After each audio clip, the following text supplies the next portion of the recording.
જય હિન્દ મિત્રો, આજે આપણે જાણીશું ટેલીની અંદર જનરલ વાઉચરની અંદર ઓટો ફિલઅપનું ઓપ્શન આપેલું છે ટીડીએસ અને ટીસીએસ માટેનું. તો એ ઓટો ફિલઅપનું ઓપ્શન આપણે કેવી રીતે ઉપયોગ કરી શકીએ, તો ચાલો જાણીએ આપણે ઓટો ફિલઅપનું ઓપ્શન કેવી રીતે ઉપયોગ કરવું. તો સૌપ્રથમ ટેલી પ્રાઇમ ઓપન કરી લઈશું. તેની અંદર એક કંપનીમાં આપણે ઉપર કંપનીમાં જઈ એ ફિલ ઓન ફ્યુચર ઉપર જઈ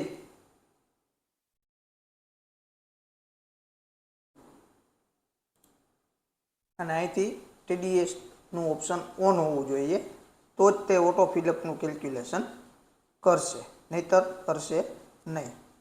હવે આપણે એક્ઝામ્પલ તરીકે આપણે કોઈને માલ વેચેલો છે, તેના ઉપર આપણે તે ભાઈને કમિશન આપવાનું છે, તો તે ભાઈએ આપણે કમિશનનું બિલ આપેલું છે, તો તે બિલની આપણે એન્ટ્રી કરી એટલે આપણે કમ્પલસરી કમિશન ઉપર 2% ટીડીએસ કપાય. તો તેના લેજર કેવી રીતે બનાવવા અને તેની ઓટોમેટિક આખા મંથની જેટલા બિલ હોય તેનું 1 ક્લિકની અંદર ઓટોમેટિક આખા મંથનું ટીડીએસનું કેલ્ક્યુલેશન કેવી રીતે કરવું. જો આપણે ઓટો કેલ્ક્યુલેશન રાખી તો આપણે ટીડીએસના કેલ્ક્યુલેશનની અંદર ક્યારેય મિસ્ટેક ના રહીએ. એટલે આપણે જોઈએ, વાઉચરની અંદર જઈએ, આપણે પહેલાં પરચેસની અંદર આપણે કમિશનના બિલની એન્ટ્રી કરી લઈએ. 2-3 એક બિલ છે, એક્ઝામ્પલ તરીકે સાગરભાઈએ આપેલું છે,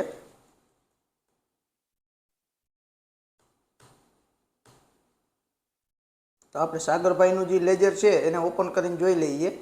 એની અંદર આપણે અહીંયા ટીડીએસનું ઓપ્શન ઓન આપેલું છે, ત્યાં યસ આપવાનું રહેશે. અને સાગરભાઈ જો કંપની જે પ્રકારની હોય એના પાન નંબર ઉપરથી એ રીતે એચયુએફ હોય તો એચયુએફ સિલેક્ટ કરી લેવાનું, કંપની અને રેસિડેન્સી હોય તો એ રીતે.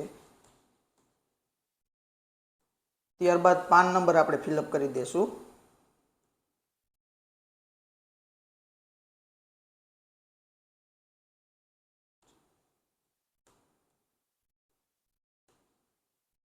અને આવી રીતે આપણે જેનું કમિશનનું બિલ આવેલું છે તેનું એકાઉન્ટ બનાવી લઈશું. ત્યારબાદ આપણે પરચેસ લેજરની અંદર કમિશનનું બિલ છે તો આપણે કમિશનનું એકાઉન્ટ બનાવવું પડશે. જે મેં બનાવેલું છે કમિશન એક્સપેન્સ એકાઉન્ટ, તો એને પણ આપણે જોઈ લઈએ તેની અંદર શું કરેલું છે. આપણે નેમની અંદર commission expense account, indirect expense, HSN GST application HSN code, આપણે જે કમિશનની અંદર HSN કોડ 996211 છે તો 996211, ડિસ્ક્રિપ્શનની અંદર કમિશન, પછી જીએસટી રેટની અંદર સ્પેસિફાઈડ યર, કમિશન ઉપર 18% TCS લાગે છે તો 18% જીએસટી, અને કમિશન એટલે સર્વિસનું બિલ છે તો આપણે ટાઈપ ઓફ સપ્લાયની અંદર સર્વિસ લઈ લેશું. અને અહીંયા પણ મોર ડિટેલમાં જઈ સાઈડમાં આપણે અને ટીડીએસનું ઓપ્શન છે ટીડીએસ ડિટેલ, એની અંદર જશું. ત્યાં ટીડીએસ એપ્લિકેબલની અંદર એપ્લિકેબલ આપી દેશું. અને નેચર ઓફ પેમેન્ટની અંદર આપણે ઓલરેડી એક બનાવેલું છે એકાઉન્ટ, જે એકાઉન્ટ કેવી રીતે બનાવેલું છે તે પણ હું તમને બતાવી દઉં. તો કમિશન 194H આવે છે, કમિશન અને બ્રોકરેજ, તો આપણે તેનું એકાઉન્ટ બનાવેલું છે. તમને ના ખબર પડતી હોય તો અહીંયા હેલ્પરમાં જશો તમે એટલે તમને ત્યાં બધા સેક્શન બતાવી દેશે. જે સેક્શનની અંદર આપણે એન્ટ્રી કરવાની હોય તે સેક્શન અહીંયા સિલેક્ટ કરી લેશું આપણે. તો આપણે કમિશન એન્ડ બ્રોકરેજ 194Hમાં આવે છે. પછી પેમેન્ટ કોડની અંદર 94H આવે છે. ત્યાર પછી તેમાં ટીડીએસ આપણે 2% કાપવાનો છે વિથ પાન હોય તો, અને વિધાઉટ પાનની અંદર 20%, અને ઇન્ડિવિજ્યુઅલની અંદર પણ અધરની અંદર પણ 2%, અને વિધાઉટ પાનની અંદર 20%, અને ટ્રાન્ઝેક્શન લિમિટની અંદર આપણે 15,000 રૂપિયા આપી દીધી છે. ત્યારબાદ આપણે મોર ડિટેલની અંદર જઈ ટીડીએસની હિસ્ટ્રી ખુલશે, તેની અંદર એપ્લિકેબલ એન્ટર આપતા આપણે રેટ ઓફ એક્સચેન્જ લિમિટ ટીડીએસની એન્ટ્રી ખુલશે, જેની અંદર આપણે એપ્લાય ફોર એટલે જ્યારથી આપણે એપ્લાય કરવાનું છે તે ડેટ નાખી દઈશું. સેક્શનની અંદર 194 પેમેન્ટ કોડની અંદર 94H,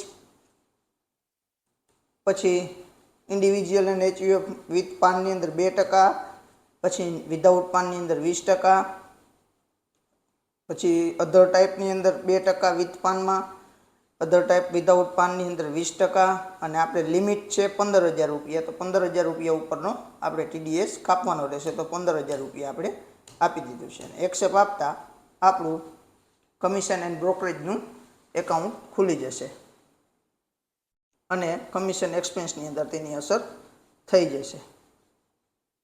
ત્યાર પછી આપણે આઇટમની અંદર તો આપણે શેનું બિલ આવ્યું છે? કમિશનનું. તો કમિશનનું આપણે એકાઉન્ટ ત્યાં પણ બનાવેલું છે આઇટમ, એને પણ આપણે ઓપન કરી લઈએ. નેમની અંદર કમિશન, યુનિટની અંદર યુનિટ એમને આપી દીધું છે આપણે, GST એપ્લિકેબલ આપેલું છે, HSN કોડની અંદર HSN સ્પેસિફાઈડ યર કહી, અને ડિસ્ક્રિપ્શનની અંદર સર્વિસ ઓફ કમિશન, GSTની અંદર specified year, taxable 18%, type of સપ્લાયની અંદર સર્વિસ, અને એમાં પણ મોર ડિટેલમાં જશું આપણે. અને શો મોરનું ઓપ્શન ઓન કરી આપણે TDSનું ઓપ્શનમાં જઈ TDS ડિટેલની અંદર જઈ અને આપણે જે પરચેસ લેજર બનાવ્યું ત્યારે જે કમિશન એન્ડ બ્રોકરેજનું આપણે સિલેક્શન કરેલું છે તે જ અહીંયા આપણે સિલેક્ટ કરી લેશું. એટલે એ પ્રમાણે એનું જે સેક્શનમાં આવતું હોય તે પ્રમાણે તેનું TDSનું કેલ્ક્યુલેશન થઈ જાય. હવે સીધી આપણે અમાઉન્ટ નાખી દેશું કે ભાઈ આપણે 1,80,000 રૂપિયાનું બિલ આવેલું છે. એન્ટર મારી એક્સેપ્ટ આપી દેશું, નવું વાઉચર જનરેટ કરી અને આપણે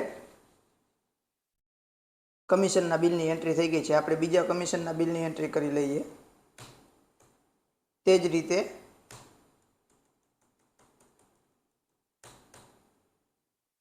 અહીંયા શો મોરમાં જશો એટલે આપણું લેજર દેખાડવા મળશે કમિશનનું. અહીંયા પણ કમિશન, અહીંયા અમાઉન્ટ આપણે 1,00,000 રૂપિયા નાખી દઈએ. એક્સેપ્ટ આપી આપણે બીજી એન્ટ્રી પણ ફિલઅપ કરી લીધી. હવે આપણે જે આપણે મેઇન પોઈન્ટ છે વાઉચરમાં F7 જનરલ એન્ટ્રીની અંદર ઓટો ફિલનું ઓપ્શન આપેલું છે DS અને TCS માટે.